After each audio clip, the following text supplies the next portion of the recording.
In Matthew 18 verses 21 to 22, Peter asked Jesus, "Lord, how many times shall I forgive my brother or sister who sins against me? Up to 7 times. Jesus responded, "I tell you, not 7 times, but 70 times 7. This passage is often misunderstood. Let's break it down. 1. The context of the teaching. Peter thought forgiving someone up to 7 times was generous, as rabbis of the time often taught that forgiving 3 times was sufficient. Jesus' response, 70 times 7, was not meant to set a literal limit, 490 times. Instead, he used hyperbole to emphasize that forgiveness should be unlimited.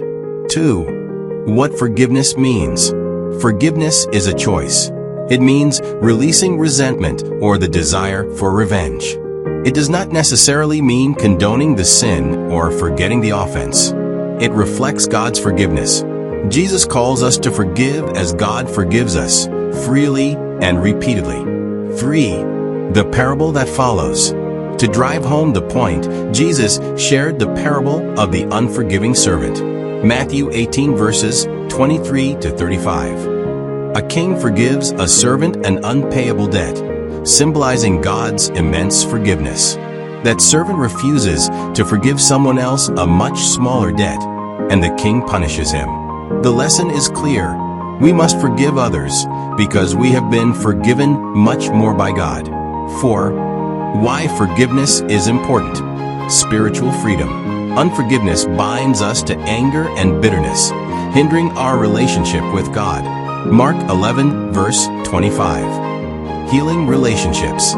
Forgiveness restores broken relationships and fosters peace. God's command. Jesus ties forgiveness to receiving God's forgiveness. Matthew 6 verses 14 to 15. 5. Practical ways to forgive. Pray for the person who hurt you. It's hard to stay bitter when you're praying for someone. Remember God's grace. Reflect on how much you've been forgiven. Set boundaries if needed. Forgiveness doesn't mean tolerating harmful behavior. Conclusion. Jesus' teaching on 70 times 7 calls us to embody God's grace and forgiveness. It's not about keeping count, but about cultivating a heart that forgives endlessly, just as God forgives us.